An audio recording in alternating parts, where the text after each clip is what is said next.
অভিযুক্ত যুবকের নাম মোহাম্মদ হাসান, বাড়ি মৌলভীবাজার জেলায়।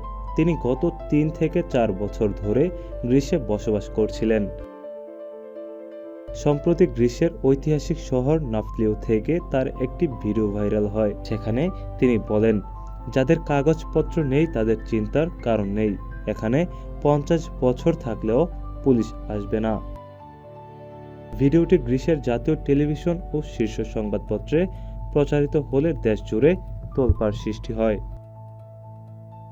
গ্রিসের অভিবাসন ও আশ্রয় বিষয়ক মন্ত্রী থানোস লেভরিজ বলেন, এই ধরনের ভিডিও মানব পাচারকারী চক্রের হাতিয়ার হিসেবে ব্যবহৃত হয়, যারা বৈধভাবে থাকার সুযোগ পেয়েও দেশের আইনকে উপহাস করে তাদের গ্রিসে থাকার অধিকার নেই।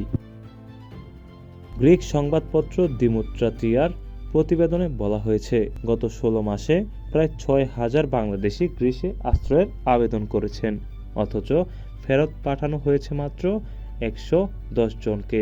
এই সুযোগে দালাল ও পাচারকারী চক্র টিকটক, ইনস্টাগ্রাম ও টেলিগ্রামে অবৈধ রুটের বিজ্ঞাপন দিচ্ছে। ঘটনাটি গ্রিসে বসবাসরত বাংলাদেশি কমিউনিটিতে আতঙ্ক ছড়িয়েছে। প্রবাসীরা বলছেন, মুষ্টিমেয় কিছু মানুষের সস্তা জনপ্রিয়তার নেশায় ১০,০০০-এরও বেশি বৈধ বাংলাদেশি সহ পুরো কমিউনিটির সম্মান ক্ষুণ্ণ হচ্ছে। গ্রিক সংবাদ মাধ্যমগুলো বলছে, এই বহিষ্কারাদেশ আসলে অবৈধ অভিবাসন ও উস্কানিমূলক প্রচারণার বিরুদ্ধে গ্রিক সরকারের একটি কঠোর সতর্কতা। ATV USA international desk.